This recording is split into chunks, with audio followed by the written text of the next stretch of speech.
Terima kasih kepada anda semua yang terus bersama dengan Selamat Pagi Malaysia. Kurang 30 minit lagi kita akan berakhir pukul 11 pagi dan ini adalah satu slot yang saya kira cukup penting lah. Terutamanya kepada wanita di luar sana. Ini adalah slot untuk anda. Suami pun, lelaki pun perlu tahu juga. Ya, betul. Perkara dan juga topik yang kita akan bincangkan. Lelaki tentang apa? juga harus cakap mengenai kanser. Kanser yang melibatkan wanita. Ini merupakan di antara pembunuh utama untuk wanita sebenarnya. Kita nak bersama dengan Dr. Nurniza Abdul Rahman, pakar sakit puan dan ginekologi UiTM Private Specialist Center UPSC untuk bicara mengenai kanser ginekologi. Assalamualaikum. Waalaikumsalam. Sihat, Doktor? Sihat, Alhamdulillah. Alhamdulillah. Jadi doktor, hari ini kita bercakap mengenai kanser ginekologi dan kami difahamkan di bawah kanser ginekologi ini banyak lagi kanser-kanser lain yang menjadi pecahannya. Mungkin definisi kanser ginekologi dan juga definisi terhadap perkara inilah kanser ginekologi ini. Doktor silakan. Okey, terima kasih Ridwan dan Syafiqah. Assalamualaikum warahmatullahi wabarakatuh. Untuk semua kaum wanita di luar sana dan mungkin kaum suami juga. Seperti kita tahu, kalau kita sebut sakit puan, dia akan melibatkan anggota reproduktif perempuan yang mana terdiri daripada rahim, pangkar rahim, ovari, fallopian tube dan juga kita panggil sebagai vulva iaitu di bahagian luar. Jadi di dalam pesakit untuk gynae cancer, untuk kanser gynecology, biasanya memang kita akan divide kepada kanser pangkar rahim, kanser dinding rahim, kanser ovari, kanser fallopian tube dan kanser vulva.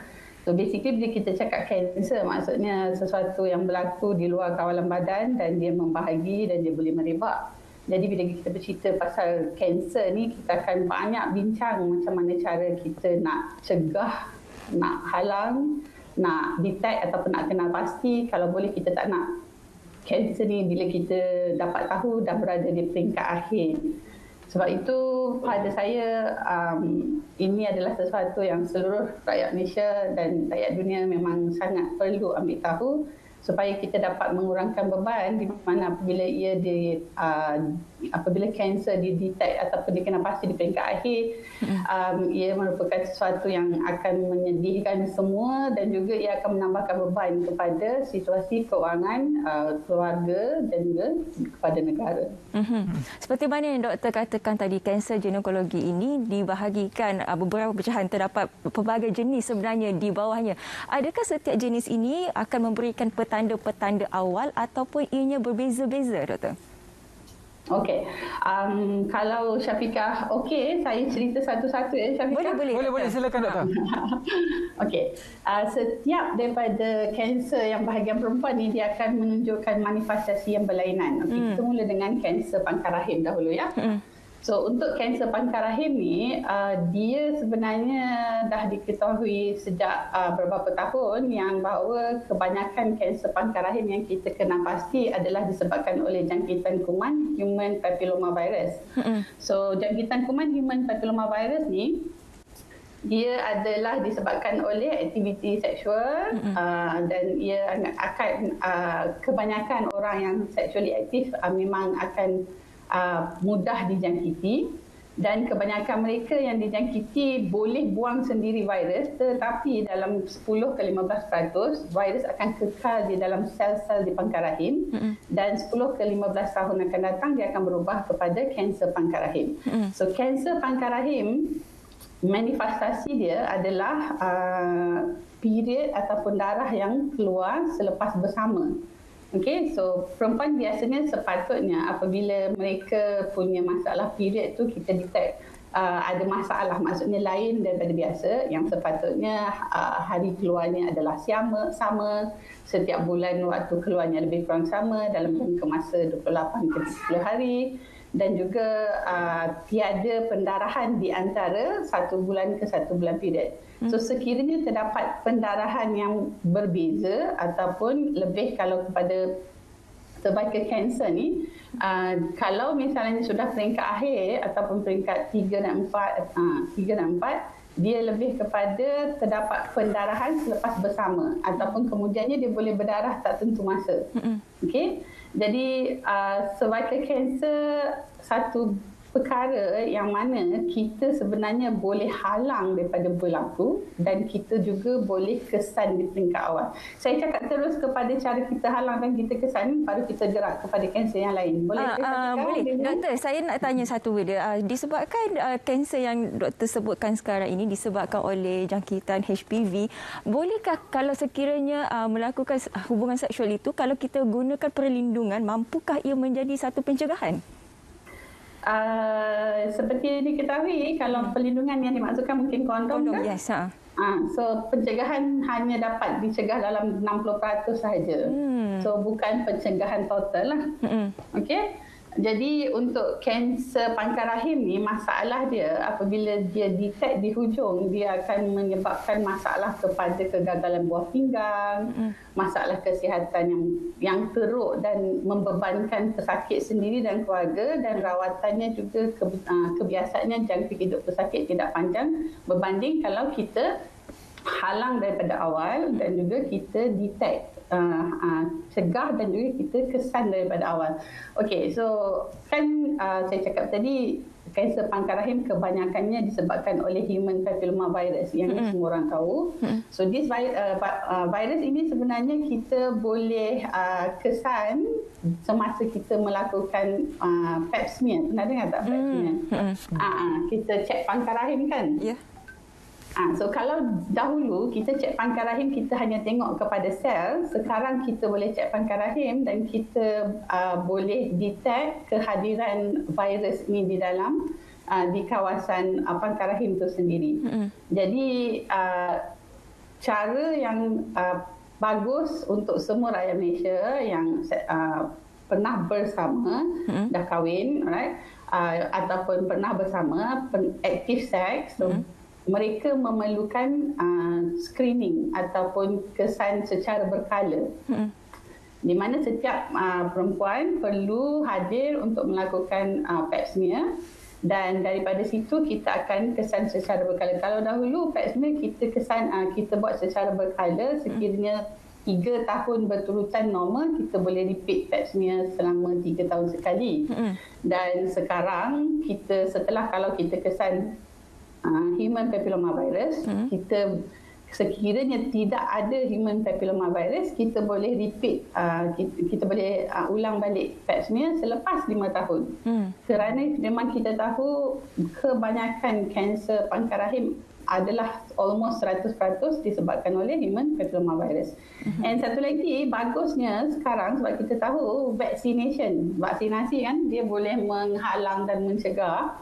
Jadi kebanyakan negara telah menggunakan vaksin kepada human papillomavirus yang kita tujukan supaya mengurangkan risiko kanser pangkal rahim itu sendiri. So di Malaysia kita telah start kepada kanak-kanak, remaja perempuan berumur daripada 9 ke 15 tahun. Actually-nya sampai umur 26 tahun pun masih boleh, dan vaksinasi ni dia akan mengurangkan risiko untuk mendapat kanser pangkal rahim. Doktor, kita faham ini adalah kita bercakap mengenai sakit puan lah kan, tapi dalam golongan wanita ini, siapa yang berisiko untuk mendapat kanser ini? Adakah ia disebabkan oleh masalah kesihatan ataupun sejarah perubatan mereka, ataupun adakah ia boleh juga disebabkan oleh genetik?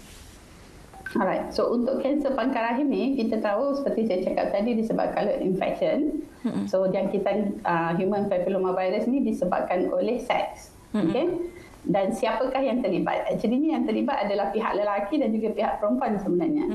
Okay? Dan dalam human papillomavirus ni ada banyak, beribu-ribu, tapi ada certain kita panggil high risk human papillomavirus yang boleh menyebabkan kanser.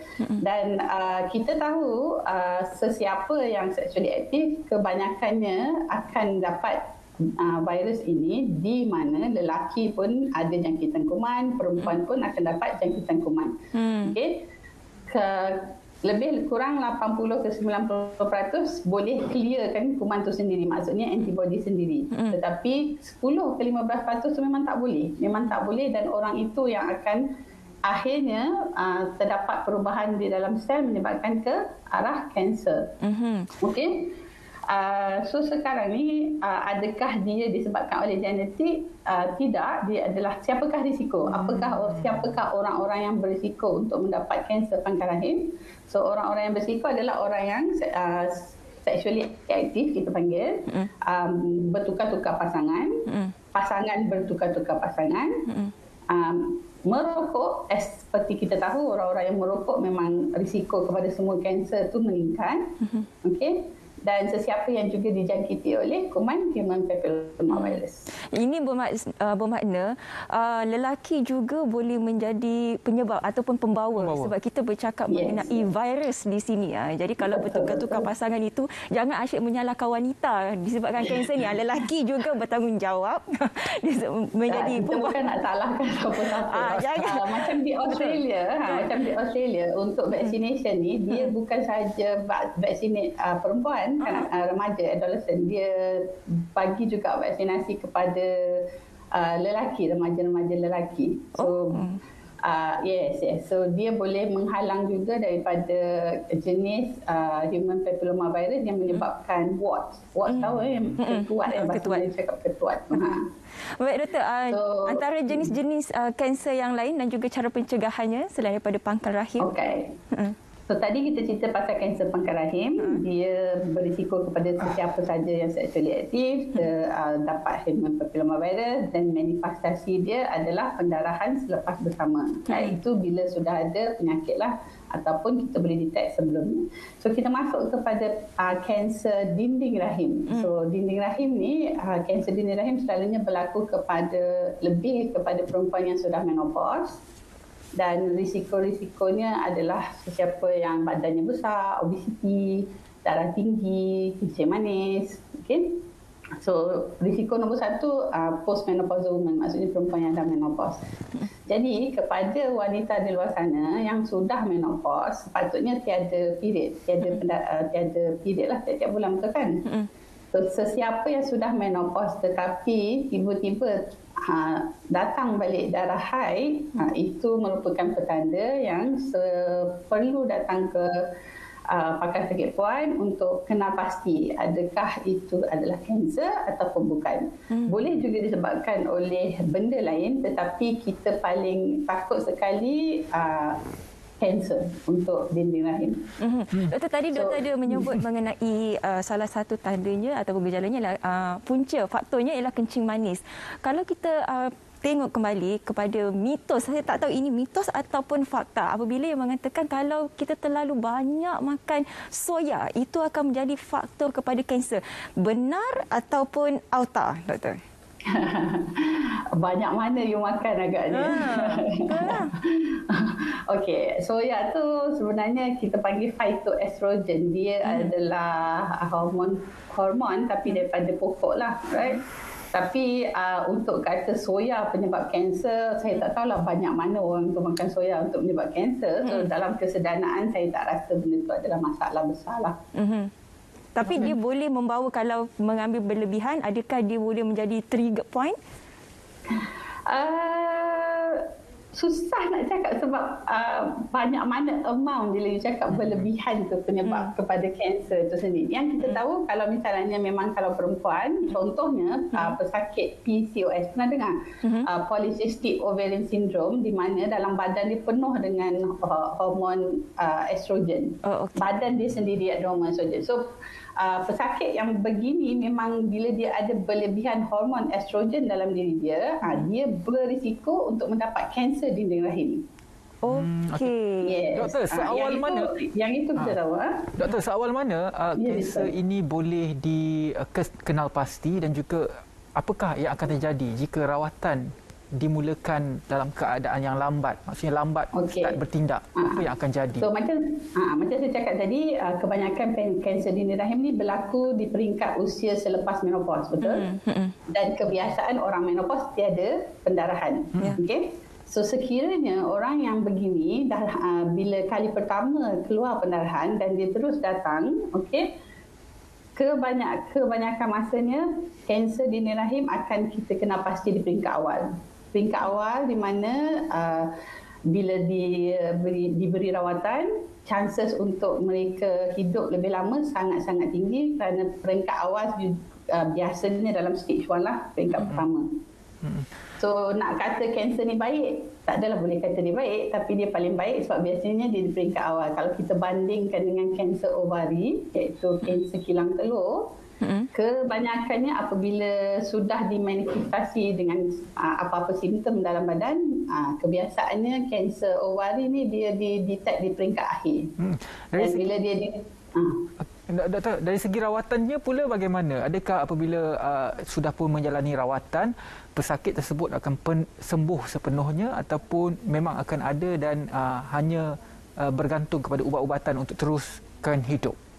Okey, kalau kanser dini rahim dikenal pasti di peringkat awal, so pembedahan perlu dilakukan untuk membuang rahim, dan juga kalau masih ada kilang telur, kita buang kilang telur dan kita tengok juga limfa-limfa. So sekiranya dia sememangnya adalah peringkat awal di mana ia tidak merebak ke mana-mana bahagian dalam pelvis, dalam perut, rawatan pembedahan sahaja cukup untuk peringkat pertama. Memang mereka boleh hidup seperti sedia kala selepas dikenal pasti.